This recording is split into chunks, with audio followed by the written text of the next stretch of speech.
꼭 알아야 할 경제 이슈를 쉽게 풀어서 배달해드리는 구독경제.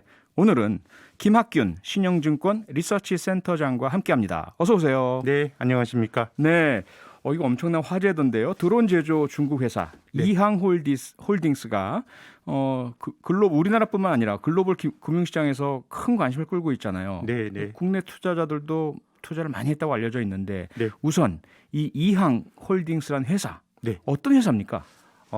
드론을 만드는 회사라고 생각하시면 될 겁니다. 네. 우리가 자율주행차는 있는데 이 회사는 자율주행 그 비행체를 만드는 회사입니다. 2014년에 만들어졌고요. 예. 뭐 이런 비즈니스를 하는 회사들이 세계에 몇 곳 있는데 네. 이항홀딩스의 경우에는 굉장히 좀 저렴한 가격에 이 비행체를 만들어서 좀 가성비가 좋은 회사로 평가를 이제 받고 있고요. 네. 그래서 뭐 미국 시장에서도 굉장히 그 좋은 평가를 받아서 얼마 전까지만 하더라도 그 원화 기준으로 기업 가치가 5조 원까지 갔었습니다. 아하. 지금 뭐 주가가 조정을 받았지만 아직도 4조 원 정도 되니까요. 네. 굉장히 이제 기술력을 사람들이 좀 인정을 했던 그런 회사라고 볼 수 있겠죠. 네. 작년에 우리 서울 상공에서 네. 최초로 드론 택시 띄운 것도 꽤 네, 화제였잖아요. 그렇습니다. 이게 원래 두 사람 태울 수 있는 건데 네. 시험에서 그 시험 비행을 하는 거기 때문에 80kg짜리 쌀가마니를 하나 놓고 아하. 7분 동안 비행을 했었습니다. 네. 이거 아마 서울시에서 샀을 겁니다. 예. 3억인가 4억 원 주고 샀다고 매입한 나오던데요. 걸로 알고 있습니다. 네. 그런데 이 회사 중국이 아니라 뉴욕 증시에 상장을 했죠. 네, 뉴욕은 아니고 나스닥 시장에 상장을 했는데요. 나스닥이에요. 예, 뉴욕 증권거래소가 아니고요. 네. 근데 뭐 정확히 말하면은 우리나라 쿠팡이 이제 미국에 직상장을 하게 되는데요. 네. 그러니까 쿠팡은 한국에 상장하지 않고 미국에 상장을 하는데 예. 이항은 주식 예탁 증서라고 하는 DR을 발행한 겁니다. DR은 뭐냐면 주식은 중국에 있고요. 네. 중국에 있는 주식과 바꿀 수 있는 교환할 수 있는 권리를 이제 주식 예탁 증서라고 하는데요. 네. 쿠팡과 같은 회사가 직상장하는 데는 규정도 굉장히 까다롭고 한데 주식 예탁 증서의 발행은 조금 더 쉬운 편입니다. 아하. 어쨌든 뭐 미국에서 거래가 되는 중국 기업이라고 생각하시면 됩니다. 미국에서 거래되는 중국 기업이다. 네, 네. 그런데 이 회사가요. 엊그제 단 하루 동안에 63%가 하락했다가 네, 네, 다음 네. 날엔 다시 68%가 오르는 이 그야말로 드론이 위로 올라갔다가 아래로 떨어졌다 하는 것과 거의 유사한 움직임을 보였는데요. 예. 도대체 무슨 일이 있었던 겁니까? 이 우리나라에서도 이제 공매도가 굉장히 이슈가 되지 않았습니까? 네. 네, 미국에서는 공매도를 전문적으로 하는 이제 기관 투자가들이 있습니다. 예. 고평가됐다고 생각하는 그런 기업들을 자세하게 리서치를 해서 정말 주가가 그 버블이라 그러면은 네. 이제 공매도를 치는데요. 이번에도 울프팩 리서치라고 하는 그 기관 투자가가 이항이 지금 하는 비즈니스가 굉장히 사기성이 짙다라는 보고서를 33페이지짜리 보고서를 발간을 했습니다. 사기성이 짙다. 네, 이들의 주장은 뭐냐면 뭐 이런 이항은 지금 뭐 기업 가치가 뭐 4조 원 아직도 4조 원 굉장히 큰 기업이라고 말씀드렸는데 네. 매출이나 이런 거 잘 발생하지 않습니다. 근데 아하. 기업들은 이 기업 투자자들은 이 기업이 미래에 잘 될 거라는 기대를 주가에 투영하는 건데 네. 최근에 그 이 이항이 쿤샹이라고 하는 이것도 중국계 회사입니다. 이 회사에 드론을 한 6천만 불 정도 판매한다는 계약을 체결했다고 발표를 했는데 네. 이 울프팩 리서치에서 그 이항과 계약을 맺은 쿤샹을 직접 뭐 방문을 한 것 같습니다. 예. 쿤샹의 주소가 3개인데 2개는 주소에 쿤샹이라는 회사가 없고 어허. 한 군데는 그냥 직원 1명만 있고 해가지고 이것이 유령 계약이다라고 하는 의혹을 제기를 했고 예.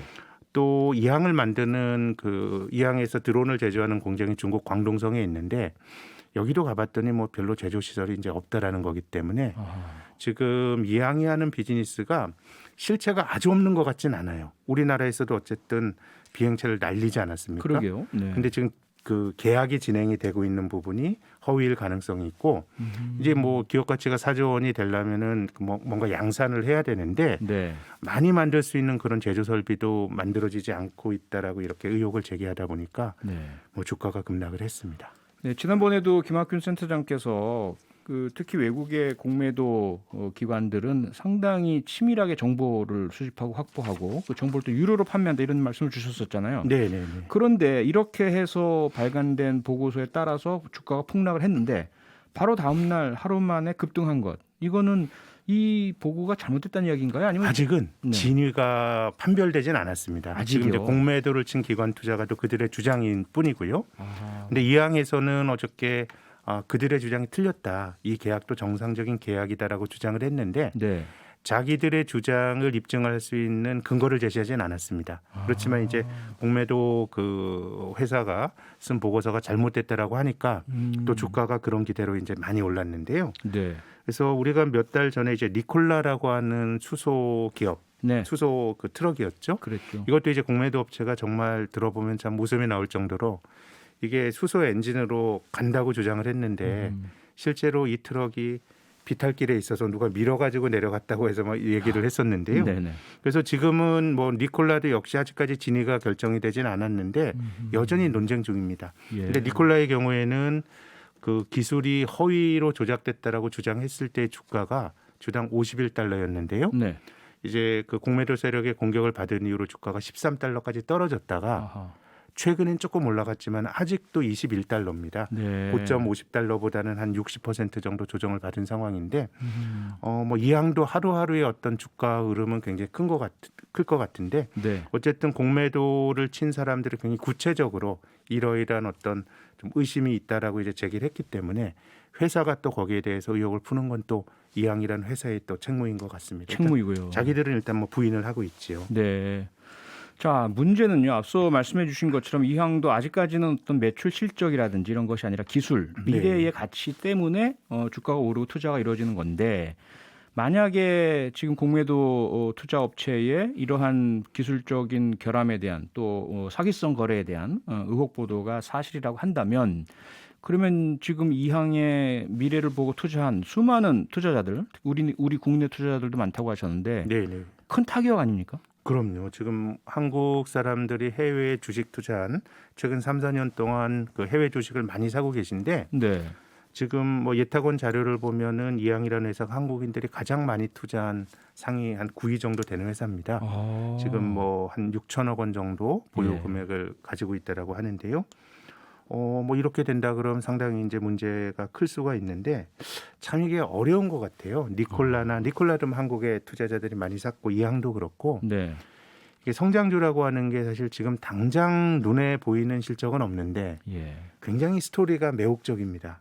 굉장히 좋은 기술인 것 같고 근데 이제 그 좋은 기술이 지금 주가가 어디까지 반영을 해야 이게 맞는 건지 그건 아무도 그 판단을 내릴 수 없는 겁니다. 네. 좋게 보면 굉장히 좋은 거고 또 나쁘게 보면은 굉장히 또 나쁘게도 볼 수 있기 때문에 주가의 변동성이 이제 굉장히 클 수밖에 없거든요. 네. 그래서 예전에 우리나라도 뭐 그건 뭐 그 성장주에 대한 투자는 꼭 해외 주식뿐만 아니라 한국도 마찬가지인데요. 예.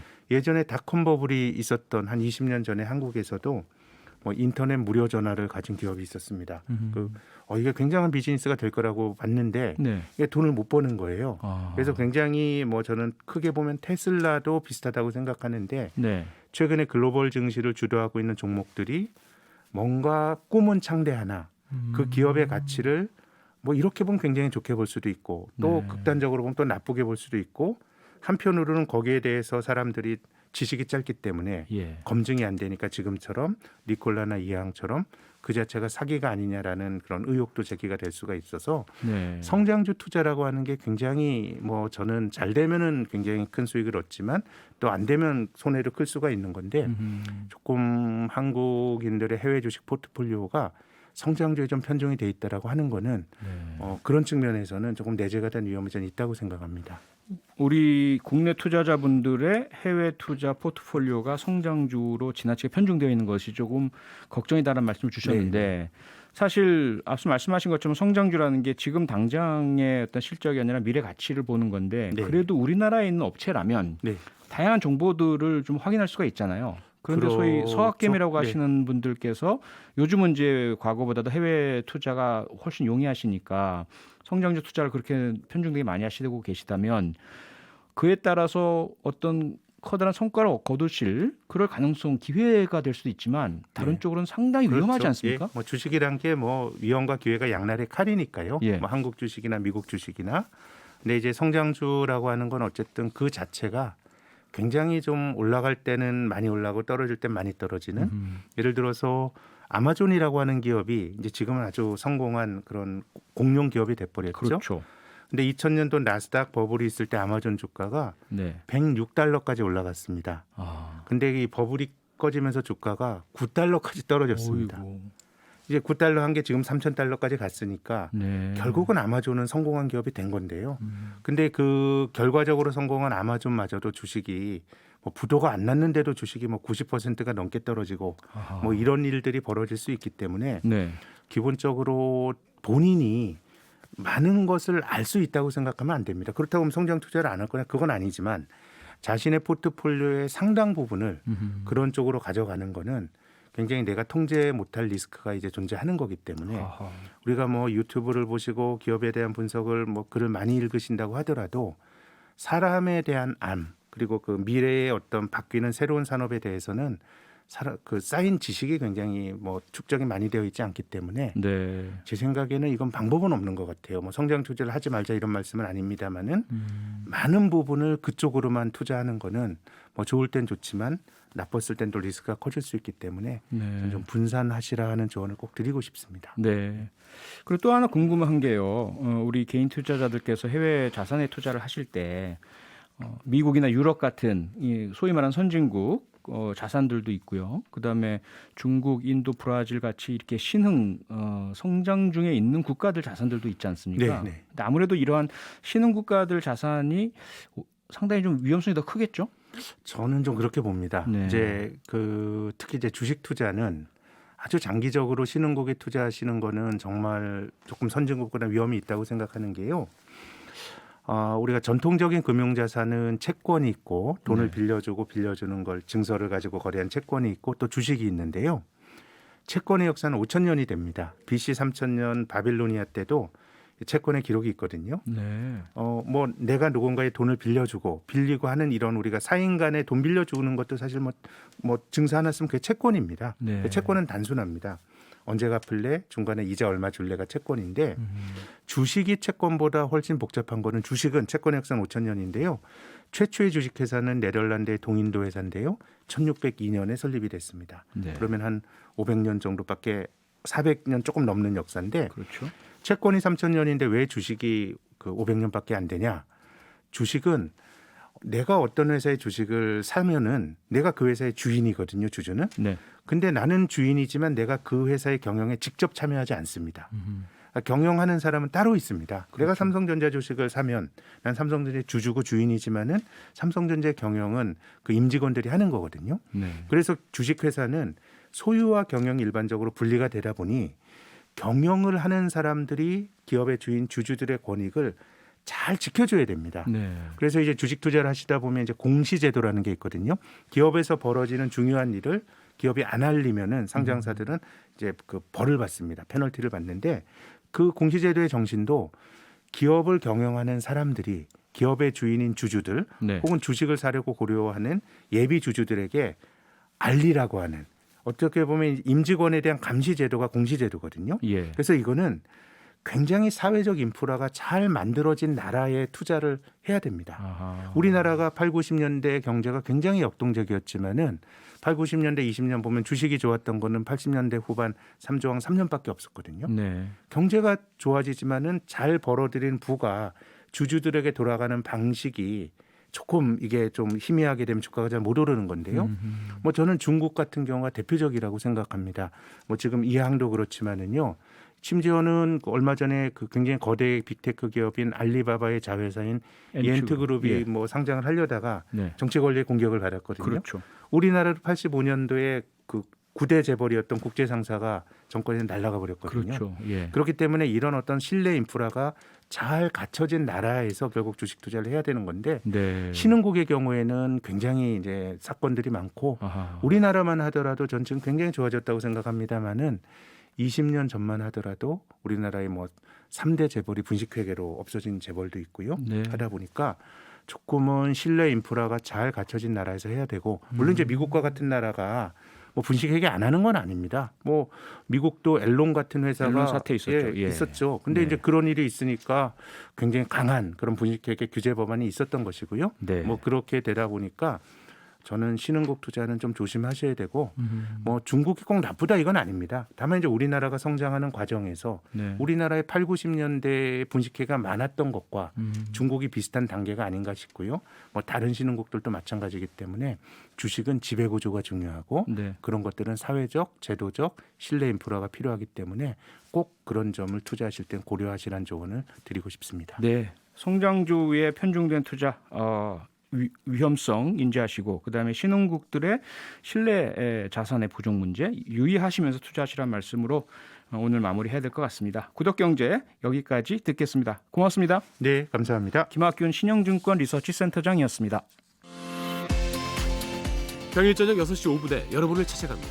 MBC 라디오 표창원의 뉴스 하이킥.